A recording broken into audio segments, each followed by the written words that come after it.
Assalamualaikum warahmatullahi wabarakatuh. Halo semua, perkenalkan, saya Muhammad Ramadhani, mahasiswa Sekolah Tinggi Ilmu Ekonomi Balikpapan, Manajemen 3D. Nah, di video kali ini saya akan menjelaskan tentang sistem ekonomi di Indonesia. Ya, sistem ekonomi Pancasila. Dalam pelaksanaannya, Indonesia mengacu pada Undang-Undang Dasar 1945 Pasal 33 teman-teman, di mana undang-undang tersebut menjelaskan tentang karakteristik perekonomian di Indonesia. Nah, apa aja ya isi UUD-nya? Jadi, Undang-Undang Dasar 1945 Pasal 33 terdapat 4 ayat teman-teman. Ayat pertama berbunyi perekonomian di Indonesia disusun sebagai usaha bersama berdasar atas asas kekeluargaan.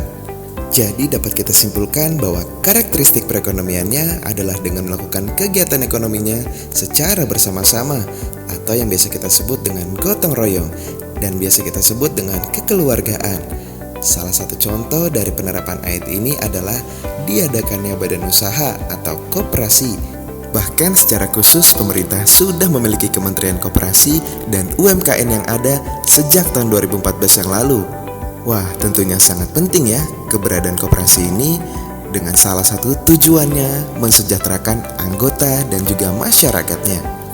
Selanjutnya, ayat yang kedua berbunyi, cabang-cabang produksi yang penting bagi negara dan yang menguasai hajat hidup orang banyak dikuasai oleh negara. Wah, maksudnya bagaimana ya? Jadi analoginya seperti ini teman-teman. Barang-barang yang dianggap sangat penting oleh negara dan dibutuhkan oleh orang banyak seperti kekayaan sumber daya alam yang tidak boleh diserahkan oleh pihak swasta maupun dikuasai oleh negara. Negara sebagai pembuat kebijakan mengurus, mengatur, mengelola, dan menguasai kegiatan produksi teman-teman. Lalu ayat yang ketiga berbunyi, bumi, air, dan kekayaan alam yang terkandung di dalamnya dikuasai oleh negara dan dipergunakan untuk sebesar-besarnya kemakmuran rakyat. Kenapa ya dikuasai oleh negara? Alasan pemerintah semata-mata untuk kemakmuran rakyat teman-teman. Karena jika kekayaan tersebut dibiarkan begitu saja dan malah jatuh kepada pihak yang salah, tentu kemakmuran masyarakat dalam memanfaatkan kekayaan jadi akan sulit terwujud. Ayat yang terakhir yaitu ayat yang keempat berbunyi, perekonomian nasional diselenggarakan berdasarkan demokrasi ekonomi dengan prinsip kebersamaan, efisiensi berkeadilan, berkelanjutan, berwawasan lingkungan, kemandirian serta dengan menjaga keseimbangan kemajuan dan kesatuan ekonomi nasional. Nah teman-teman, tentunya kita udah tahu ya kalau Indonesia menggunakan sistem ekonomi yang bersifat campuran yang disebut sistem ekonomi Pancasila. Sistem ekonomi ini mengedepankan peran bersama dari pihak pemerintah maupun swasta dalam mengelola perekonomian.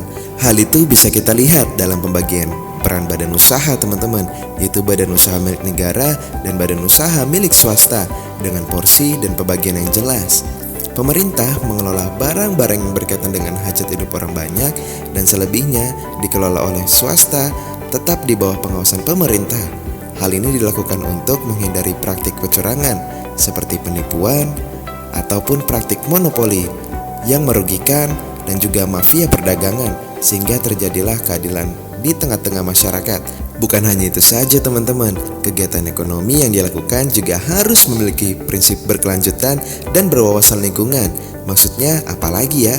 Jadi intinya jangan sampai terjadi eksploitasi yang berlebihan agar generasi berikutnya dapat memanfaatkan dan merasakan kekayaan alam yang ada, dan tentunya kita harus tetap menjaga lingkungan.